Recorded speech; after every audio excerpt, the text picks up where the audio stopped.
Thessalonique, au tournant du IIIe ou IVe siècle. L'Empire romain se durcit contre les chrétiens sous Dioclétien et Galère.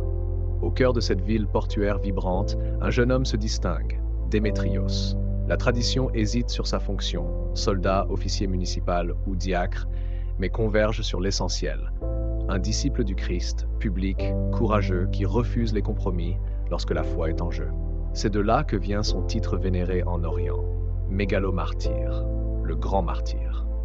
On raconte qu'alors que les autorités exigent des sacrifices aux idoles comme preuve de loyauté envers l'Empire, Démétrios choisit la fidélité à l'Évangile.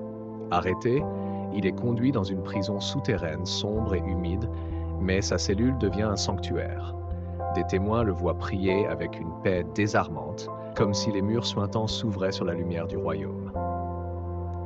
Pour ses amis, Démétrios n'est pas un héroïque téméraire. C'est un cœur libre, sans haine, qui mesure la gravité de l'heure et s'abandonne à Dieu. C'est là qu'intervient Nestor, un jeune chrétien.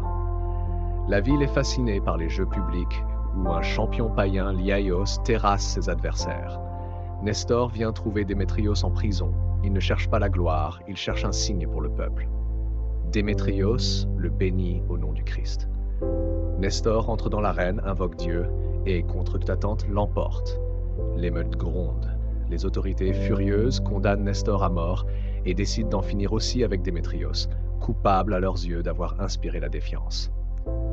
Transpercé de lance, Démétrios meurt martyr, non comme un agitateur, mais comme un témoin. La communauté recueille sa mémoire. Rapidement, on rapporte des miracles, des guérisons, des délivrances. Une basilique s'élève à Thessalonique, lieu de pèlerinage où l'on vénère ses reliques. En Orient chrétien, Démétrios devient, avec Saint Georges, l'une des figures les plus aimées. Non pas une icône de violence, mais le symbole d'un courage purifié par l'Évangile. La foi n'exalte pas l'agression. Elle transforme l'audace humaine en service et la force en protection des faibles. Pourquoi Démétrios nous parle-t-il encore ? Parce que ses choix rejoignent les nôtres. Nous n'affrontons pas un amphithéâtre ni un champion païen. Nous affrontons des pressions subtiles.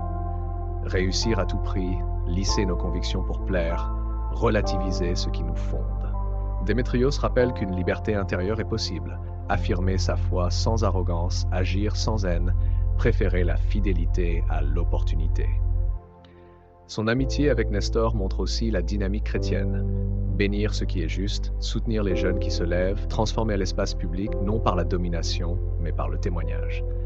On attribue à Démétrios un charisme de protection de la cité, prier pour la paix, pour la cohésion sociale, pour que la force serve le droit et la miséricorde. Dans un monde nerveux, polarisé, son intercession nous apprend à conjuguer courage et douceur.